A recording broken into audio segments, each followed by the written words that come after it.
Welcome to the Metamorphosis podcast, where we explore the possibilities and processes of personal and community transformation based on the ancient wisdom of Kemet, one of many classical African civilizations, as a foundation. I am Dr. Catherine Lynn Adams, an associate professor of African and African American Studies at Claflin University, where I teach courses on oral and literary traditions of the African world, with an emphasis on interviewing and archiving the stories of our elders. I am serving as a scribe for this project. Joining me is Baba Derrick Jackson. Baba Derrick is the priest and thought leader of Christ Universal Temple, a spiritual community in South Carolina.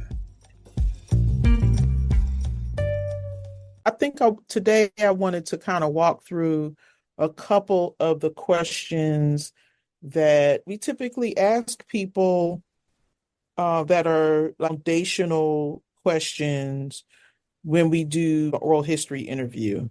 Mm-hmm. And so sometimes we may be trying to get to a place, but in getting to that place, we want some context for what are their foundational things as they identify them. And so that's what I'm thinking today might be a good place for us to go. I'm going to throw out a couple questions. The first one is, what's your earliest memory? Ooh.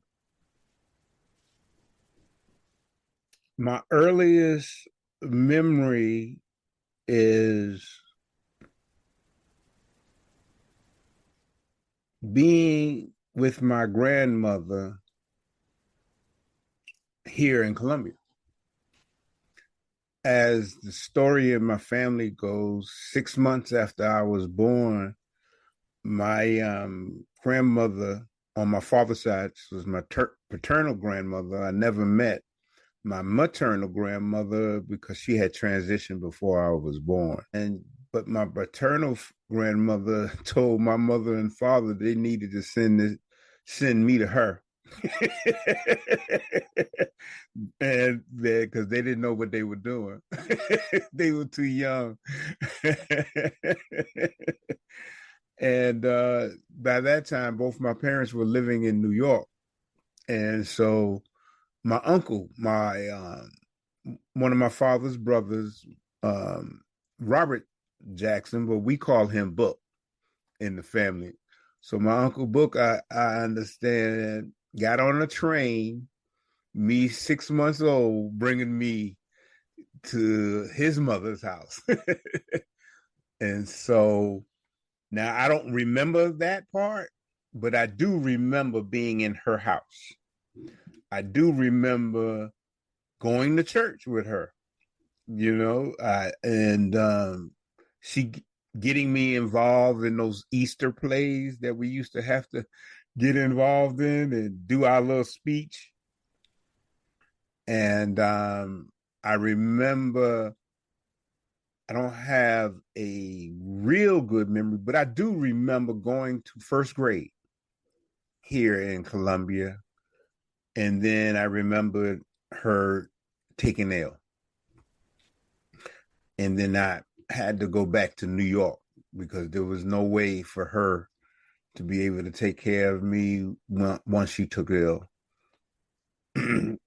So that's my earliest memories. About how old were you when she took ill?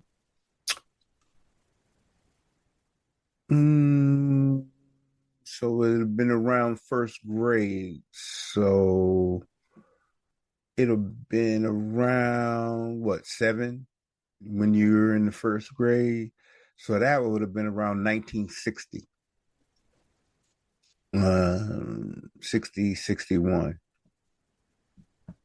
Would have been around that time period.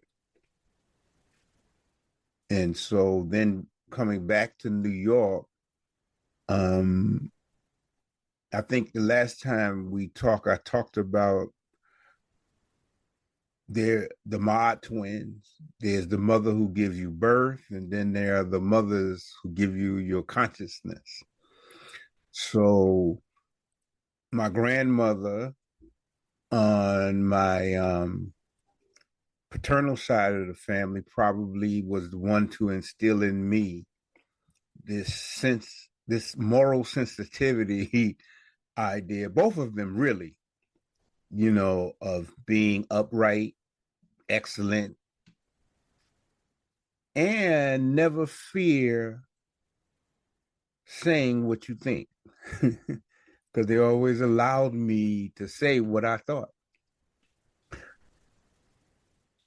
in our private conversations, not necessarily in public. In public, children listen. Right? And so those are the ones who taught me how to listen.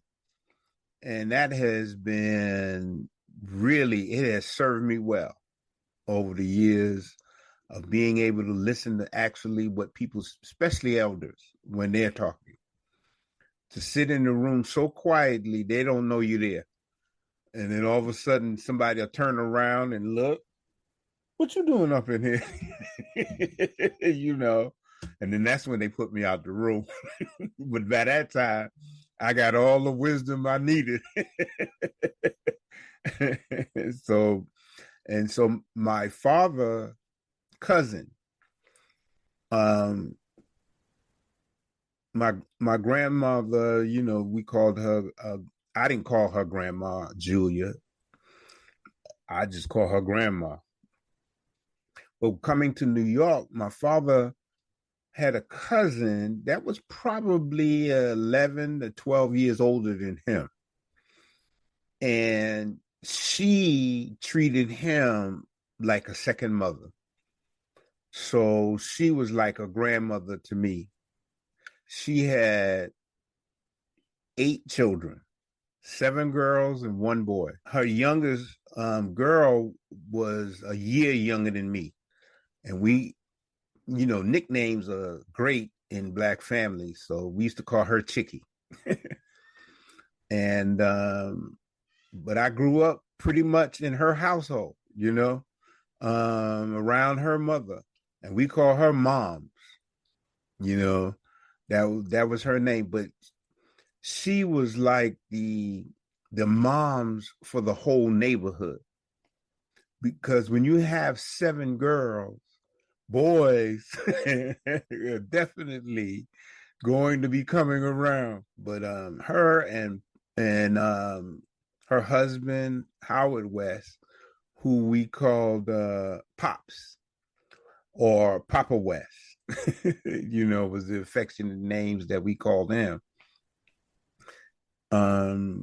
They were the foundation for me before I started staying with my parents.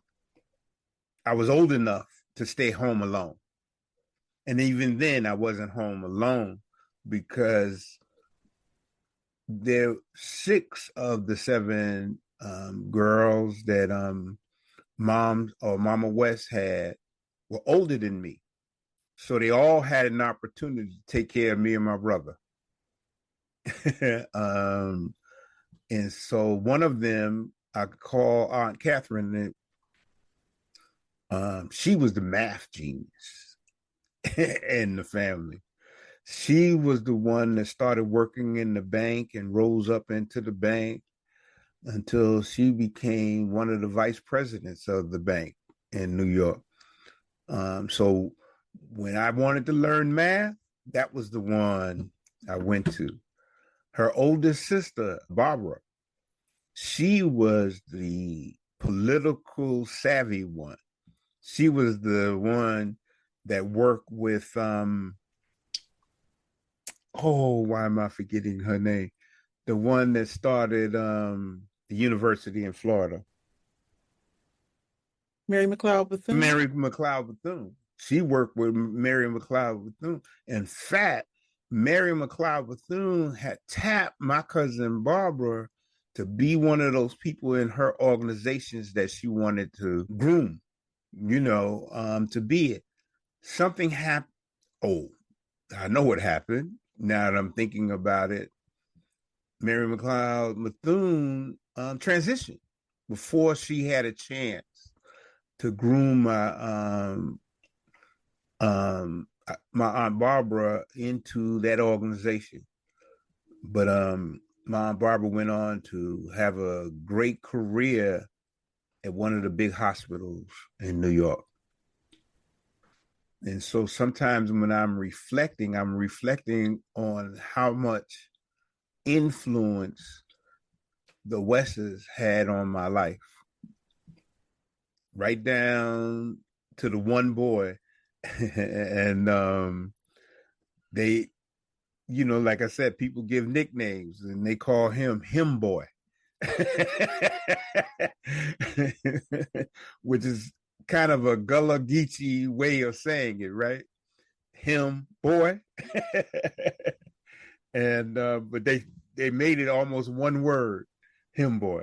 And so he grew up understanding that was his nickname in the family. Outside the family is Howard. But in the family, if you ever come to the house, him boy. The Those are my organization that you were earliest memories. referencing, is that Mary McLeod Bethune's National Council of Negro Women? Yes. Yes. Where she would also meet Adam Clayton Powell Jr.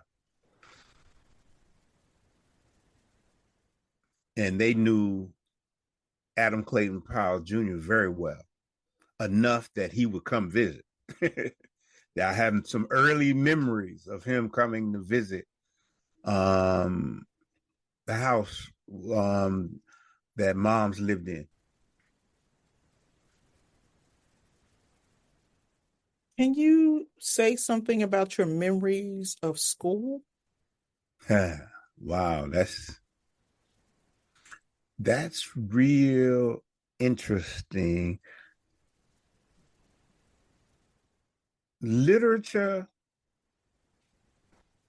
and writing in my earliest memories was not a subject I liked, or the earliest memories of books was not something I really liked. Math and science, okay. And what I come to realize, math and science had exact answers. You either right or wrong. My earliest memories of school was that in literature, because my opinions and thoughts and ideas were so different than the people in the room, that I felt like it was being disrespected in a very large way.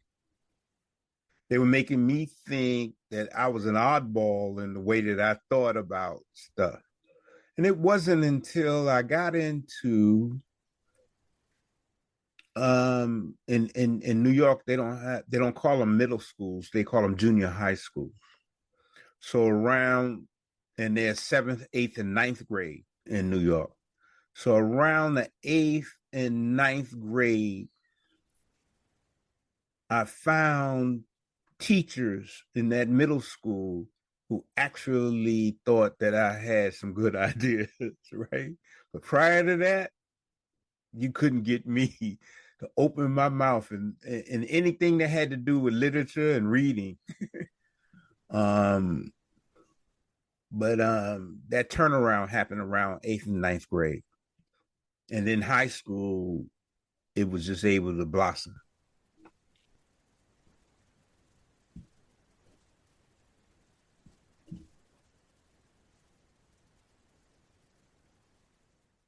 What do you remember some of those early memories about you and your brother growing up? You would think my brother and I were 10 years apart in the way that sometimes we communicated and did things, but we're actually only 2 years apart. And the reason is I've always, well, let me say this, not always. There was a time in my life when growing up in the projects, most of the guys that I hung with were older than me.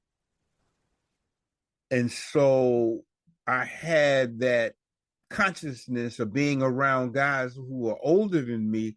So it made me feel like me and my brother were worlds apart in difference because of who he was around. And I kept that kind of consciousness until 1968, and how I remember it so well is because we moved from the projects to what are known as co-ops in Harlem. These cooperatives were a way for blue collar workers to move out the projects and into ownership, apartment ownership. And so my parents made that move. And once I did that, then all of a sudden I was around people who were around the same age as I was. And so the 2 years difference, so you're the older brother? Yes. Okay. And let me just say this. Um, and I guess because I was around elders for a significant part of my life growing up in South Carolina. At my grandmother's house were my father was one of 10 children. So in and out of that house was a lot of people. Then I moved when I went back to New York and stayed with Mama West. She had 8 children. So in and out of that house was a lot of adults, right? And so I got used to being around people who were older than me and listening to their conversation and learning from their conversation. And so my brother, he did the things young kids did at his age, right? That's who he hung with, right? And was around. I was the one that different and wanted to listen to what adults had to say. So that made it seem like my brother and I were there was a much wider gap in it, but it was just how and who we were around. How many siblings did your mother have? My mother had 5 brothers. She was the only female. And so the Ellis's side of my family, of course, I didn't learn this story until I became an adult. And one of my mother brothers, Uncle Jerry, he had been missing from the family for many, many years. People had an idea where he was, but nobody had heard from him for years. And I remember my mother bringing me south with her, saying she's going to look for her brother. And when she found her brother, that changed a lot of the dynamics in the family. You know, I would learn later some of the things that went on that made him feel that way. My grandfather, much as I love my grandfather, I have to look back and say my maternal grandfather was a hard man on his son. I mean, he just thought that they should stand up and carry the weight of being the men that they ought to be.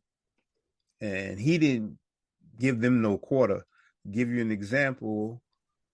my mother's youngest brother, he couldn't take it from his father one day, and he left and joined the circus. We call him Uncle Rock, right? I told you these family nicknames. And my Uncle Rock joins the circus. The circus comes to New York, and at 13 years old, as the story goes, he's knocking on the door of the apartment my parents lived in at the time, saying, "I'm here." And my mother looking at him like, "Well, how did you get here?" And so my Uncle Rock used to say all the time, "Don't call me Uncle Rock. I was raised in the same household you were. I'm more like your big brother." And he was. I mean, to tell you the truth, that was the relationship we had with him. He was like the big bad brother, and we knew nobody was gonna mess with us as long as Rock was around, right? I'm wondering, your parents came from, relatively big families. Do you wonder, or do you know why they had a small family? Well, that's a story in and of itself, of which I can only tell you partially. And one of it, I believe, and I have no proof, but just in my memory, my mother would have a miscarriage around 62, 63. Okay. And I think that miscarriage kept her from ever wanting to go through that again. From what I have gathered from my memory and just listening to people talk. And so that probably was it more than anything else, was because if you can imagine in 62, 63, you didn't have all the medical stuff you have now. And they probably didn't know how to handle postpartum depression and all the other things that go on with somebody who miscarried.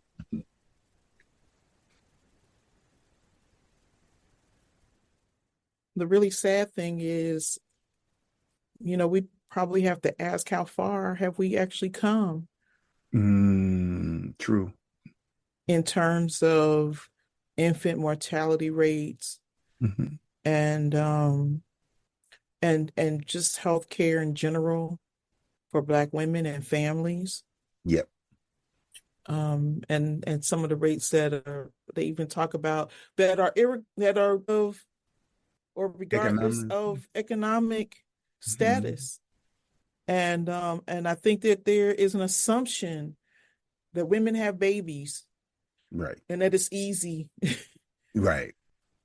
And sometimes what we find is that really at no point at no point in time was it ever easy. And I know there are some people that, will say, this is my miracle child. We have students who are, when I ask them the story of their name, if their name is Miracle, that they are the child that, their parents didn't know that they could have. But Right. in reality, every child is a miracle child. Absolutely. In fact, I have a cousin who they call Surprise. And that's how she got her name, because she was a surprise to her moms, right? And so, yeah, you're right. We get these nicknames sometimes just because of an event. But I also look at it as the creative genius of people of African ancestry to take a tragedy and turn it into a triumph. Thank you for listening for this first of 3 great personal installments.